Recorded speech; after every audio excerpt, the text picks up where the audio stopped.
불교에서 인생은 고생이다. 인생은 108번뇌다. 사람이 사는 동안 108가지의 근심과 걱정거리 속에서 산다는 거죠. 그런데 기독교는 말합니다. 너희는 행복한 자다. 할렐루야. 특별히 신명기에 나와 있습니다. 너희는 행복한 사람이로다. 할렐루야. 너희같이 행복한 자가 어디 있느냐. 할렐루야. 신명기에는 행복한 집안 12집안이 나와요. 그 중에서 오늘 아셀 집안을 함께 봅니다. 아셀 집안이 무엇으로 행복한가 하는 거예요. 우리가 행복이 무엇인가를 모를 때가 있어요. 그래서 행복이 무엇인가를 알아야 행복하잖아요. 그래서 오늘 설교의 제목은 행복 찾기입니다. 첫째, 우리의 행복은 자녀입니다. 아셀 집안은요, 처음에 인구조사를 했어요. 그랬더니 4만 명이에요. 40년 후에 인구조사를 했어요. 그랬더니 인구가 5만입니다. 40년 만에 10,000명이 느는 거예요. 그래서 이 집안이 복이 있다는 거예요. 생육하고 번성했으니까 복이 있다는 겁니다. 이제 세상에서는 이런 얘기 있죠. 무자식이 상팔자다. 가지 많은 나무에 바람 잘 날 없다. 자녀가 많으면 항상 문제가 있다는 거예요. 그래서 자녀에 대해서 부정적으로 말하는 경우가 있어요. 그런데 하나님께서 남자와 여자를 창조하세요. 그리고 축복하십니다. 생육하고 번성하여 땅에 충만하라. 우리가 생육하고 번성하는 게 복입니다. 사람은요, 하나님께서 만드실 때 복 주시려고 만들었어요. 사람은 태생이 복입니다. 그리고 그 첫 번째 복이 생육하고 번성하는 것입니다. 자녀의 복입니다. 자녀에 대해서 부정적으로 말하면 복의 첫 단추를 잘못 키우는 거예요. 이제 어느 사모님이 그런 말씀하시더라고요. 교회에서 자기 또래가 모이면 항상 손자, 손녀 자랑한대요. 핸드폰 보여주면서 이렇게 컸다고 자랑한다는 거예요. 그래서 이제 너무 교회에서 손자, 손녀 자랑하는 것이 좀 너무한다. 그래서 아마 전도해서 전도하는 걸 자랑해야지. 또 애기 없는 집안도 있으니까 이제 손자 자랑하면, 손녀 자랑하면 10,000원씩 벌금을 내자 그랬다는 거예요. 근데 이 사모님이 자랑하고 싶어서 견딜 수가 없어요. 차라리 10,000원 내고 자랑해버린대요. 그 정도로 자녀가 우리에게 기쁨을 주고 우리에게 은혜를 주는 겁니다. 이제 보면은 그런 경우 있죠. 자녀를 키우다 보니까 너무 힘들다는 거예요. 특별히 요즘 젊은 세대가 자녀 낳는 것을 꺼려하고 있어요. 왜? 교육비가 너무 많이 든다는 거예요. 학교만 가면 되는데 이게 또 학원도 보내야지. 그리고 또 학교 갔을 때 명품 옷을 입지 않으면 왕따 당한다는 거예요. 그래서 아이들 낳으면 너무 힘들다는 거예요. 그래서 자녀를 안 낳으려고 그래요. 그러면서 이제 부부가 서로 여행도 가고, 그 다음에 부부가 또 아파트도 가꾸고 예쁘게 가꾸고 뭐 이런 걸로 재미를 느낀다는 거죠. 그런데 이게 아무리 부부가 뭐 여행을 가고 아파트를 사고 자동차를 살지라도 자녀를 키우는 즐거움에 비유할 수 있겠냐는 거예요. 또 어떤 부분은 우리가 사업을 한다, 장사를 한다, 사업을 키운다, 이런 것으로 성공이다, 그렇게 생각하는 부부도 있어요. 그런데 자녀를 낳아서 자녀를 믿음으로 키우는 것보다 더 큰 성공이 어디 있겠냐는 거예요. 시편에 되어 있어요. 자녀는 하나님이 주신 기업이요 상급이로다. 할렐루야. 자녀보다 더 큰 기업은 세상에 없습니다. 우리가 세상에서 아무리 좋은 것을 먹고 아무리 누릴지라도 자녀를 키우는 즐거움과 비교할 수 없다는 거예요. 우리 생각해 보세요. 아이를 낳았을 때 얼마나 행복했습니까? 그 아이가 방긋방긋 웃는 걸 보면서 우리가 기뻐하고 박수 쳤어요. 엄마 아빠 했을 때 너무너무 좋아서 박수 쳤어요. 그 아이가 걸음마를 뛸 때도 박수치고 기뻐했어요.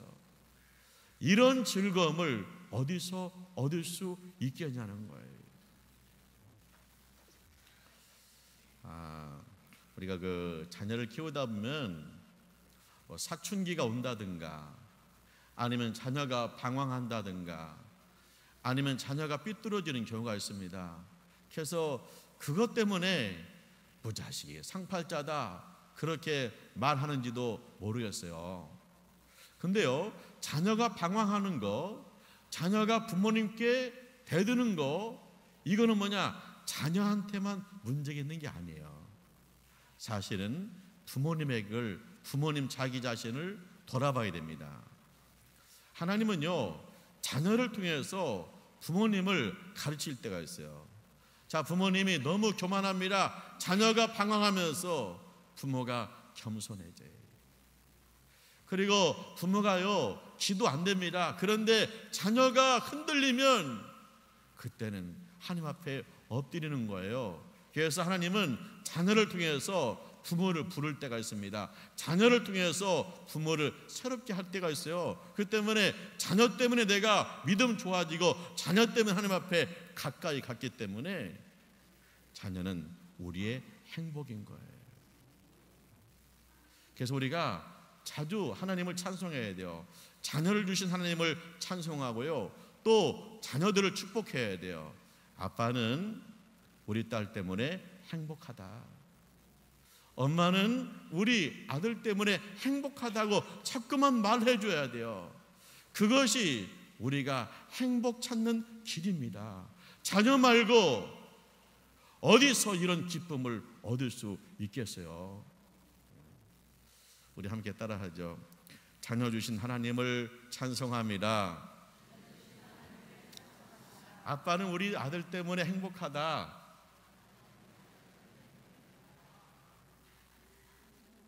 되게 좀 시원찮아요. 엄마는 우리 딸 때문에 행복하다.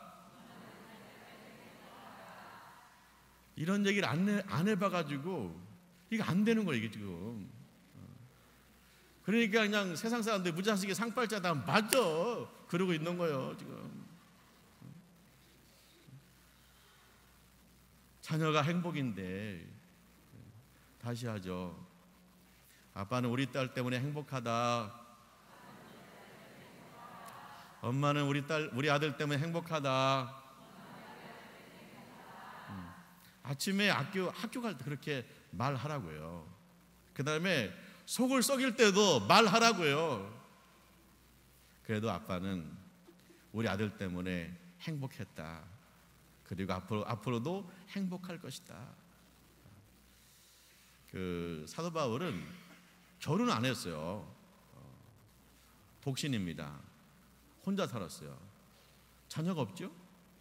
근데요, 이 사도 바울은 믿음의 자녀가 많은 거예요. 그러니까 믿음 안에서 전도하고 양육해서 키운 믿음의 자녀들이 많은 거예요. 그래서 바울이 디모데한테 편지 썼어요. 믿음 안에서 참 아들 된 디모데에게 편지하노니. 그랬어요.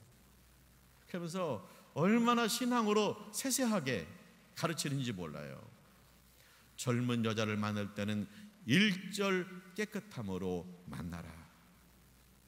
나이 드신 교인들을 만날 때는 아버지와 어머님 대하듯 하라. 내가 쉬지 않고 기도하는데 한 번도 내 이름을 빼놓은 적이 없다. 기도와 말씀으로 디모데를 키운 거예요.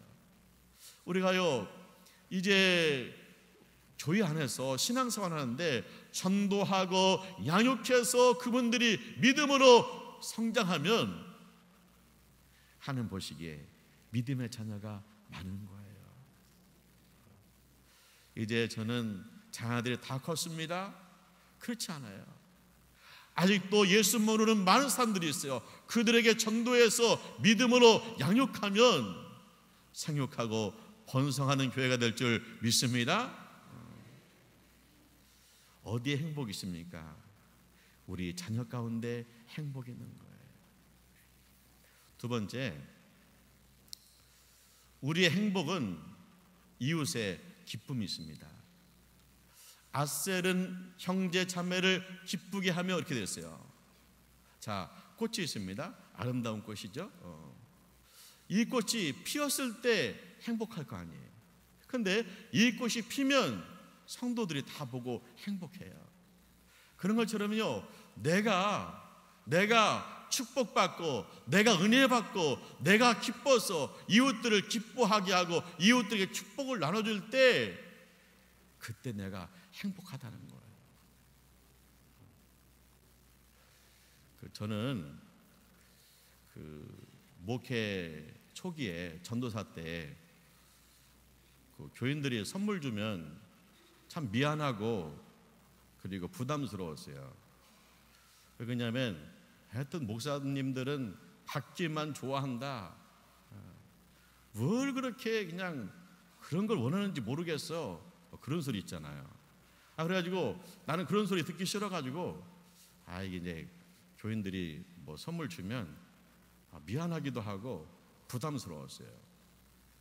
이제 시골 교회 전도사로 있을 때 그 할머니 권사님이 호박을 하나 떠왔더라고요. 이게 첫 열매래 이게. 그러니까 호박을 심어서 제일 먼저 땄다는 거. 목회자가 먹어야 된대. 하여튼 그거 호박 전 부처가 잘 먹었어요. 근데 주일날 예배 드리는데 이렇게 보니까 그 할머니 권사님이 호박꽃 같이 막 보내. 이게 호박 주고 너무 행복한 거예요. 그래가지고 그냥 이렇게 보니까 그냥 유난히 빛이 나요. 이게 호박을 주고 막 호박까지 폈어 막 보니까. 그래서 제가 거기서 깨달았어요. 야, 누구를 기쁘게 하는 것이 저렇게 행복하구나.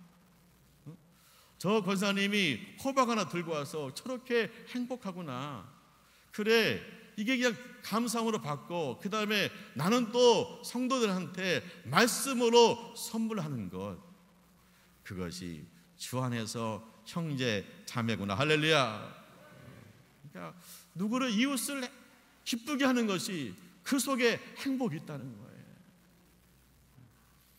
이제 요즘은 점점 담을 쌓죠. 우리 부부끼리, 우리 가족끼리 이렇게 담을 쌓아요.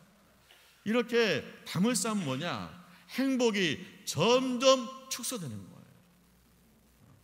그래서 우리가 이 기쁨을 담을 열고 넘어가고 문을 열고 함께 기쁨을 나누면 내 행복의 지경이 점점 넓어질 줄 믿습니다. 할렐루야.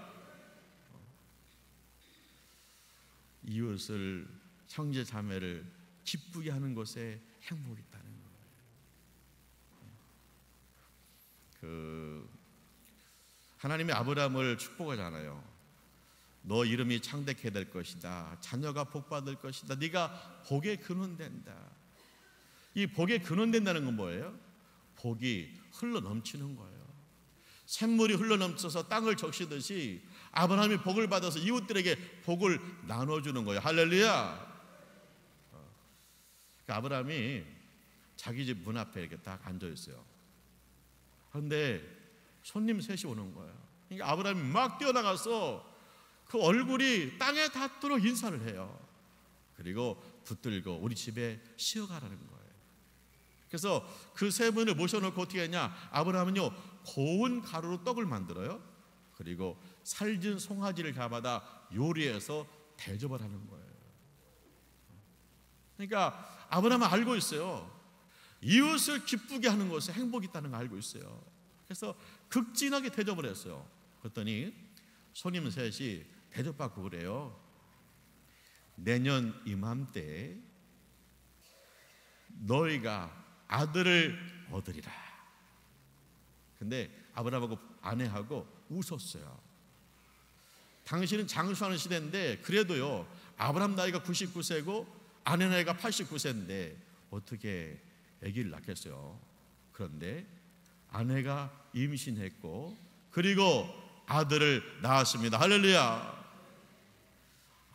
이웃을 기쁘게 하면 대접할 때 기쁘고 또 뭔가 하나님께서 준비한 게 있어서 그걸 받아서 기쁘고, 그러니까 우리는 어디에서 행복을 찾아야 되느냐?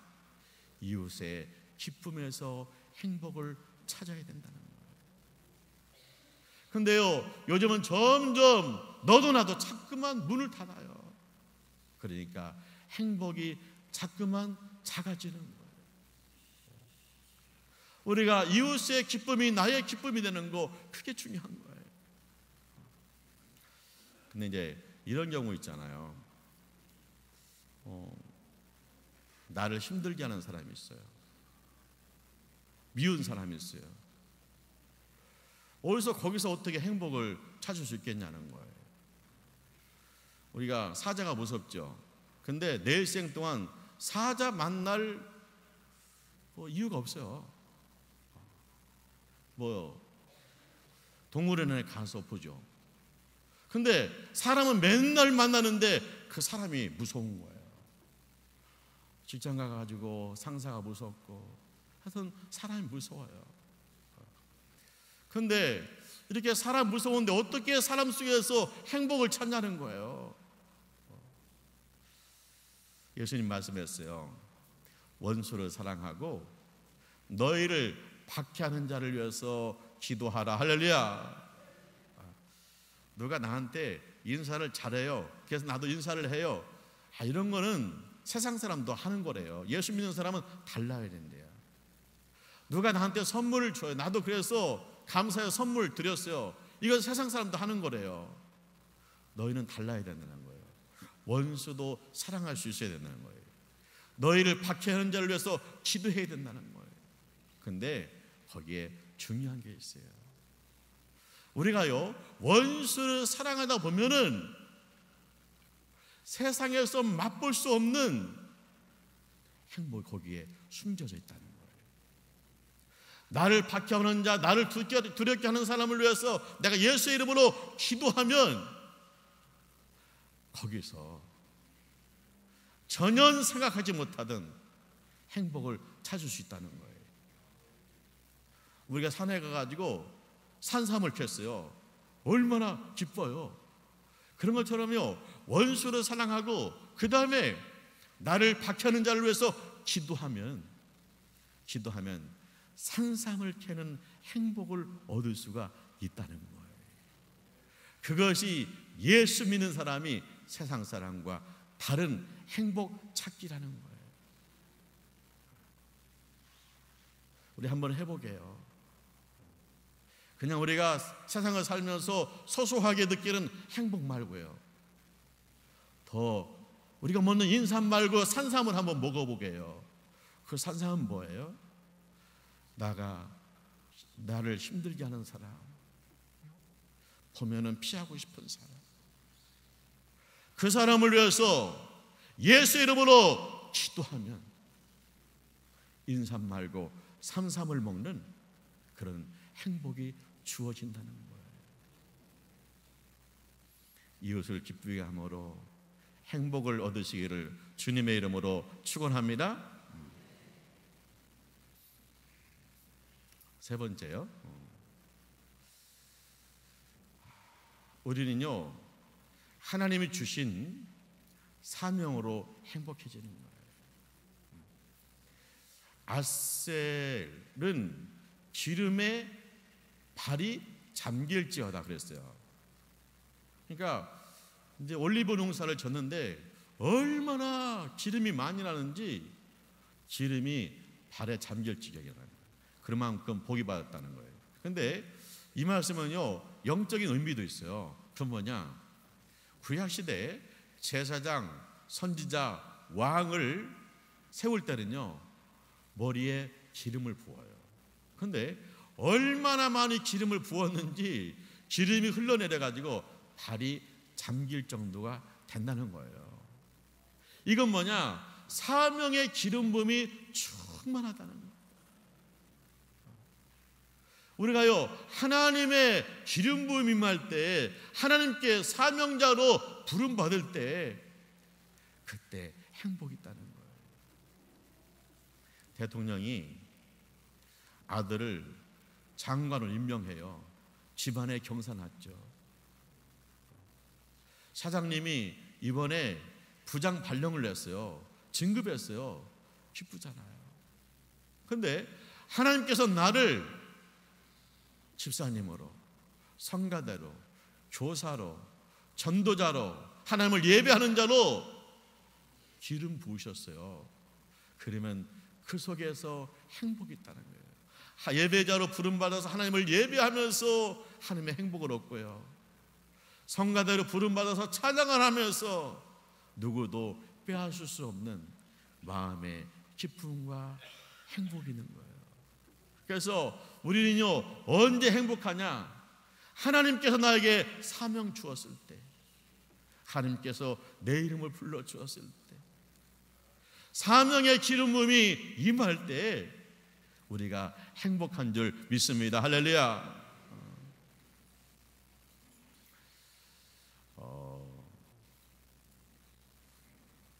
그 안디옥 교회가 있는데, 안디옥 교회는 행복한 교회예요. 왜 행복한 교회일까? 이 안디옥 교회는요, 일꾼이 많아요.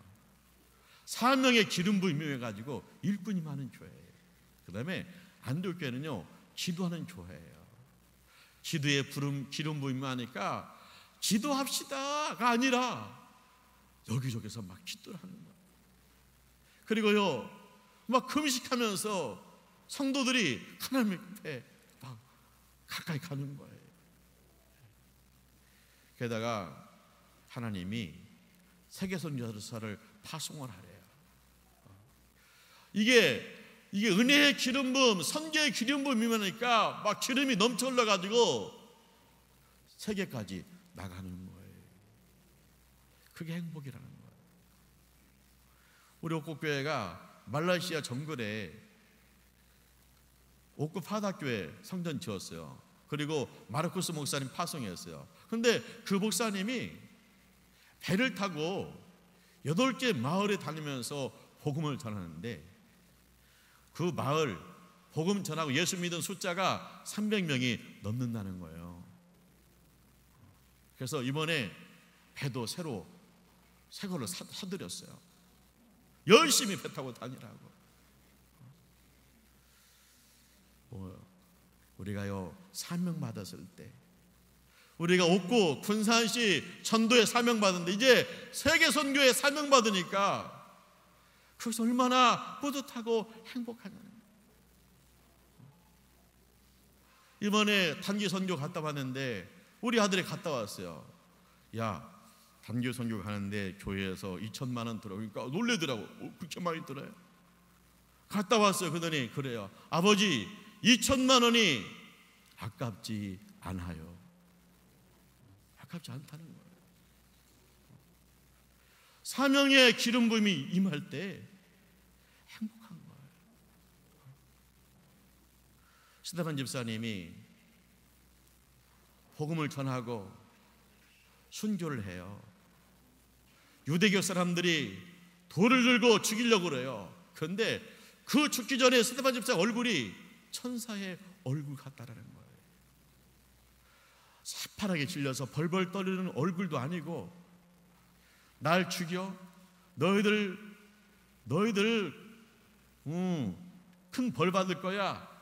막 살기 오른 얼굴도 아니고 천사 얼굴 같아. 왜?